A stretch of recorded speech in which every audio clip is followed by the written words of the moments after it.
but I still enjoyed the excitement. However, a few months ago, when I was at my parents' house, I bought one, and to my surprise, I won the accumulated prize, which was about $3 million. I was naturally ecstatic, didn't know how to react, and we had a celebration at my parents' house.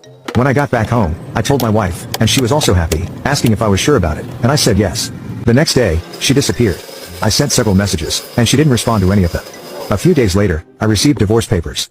When I told my parents, they basically scolded me, saying they had warned me that she would do to me what she did to the others, but then they comforted me.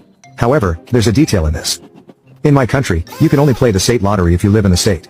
As I was at my parents' house, I used my mother's name to play the lottery, so, technically, the ticket belongs to her. My wife doesn't know this, and my mother said she would only cash it out and give me the money when the divorce is finalized. Tomorrow is the divorce court, and she will finally find out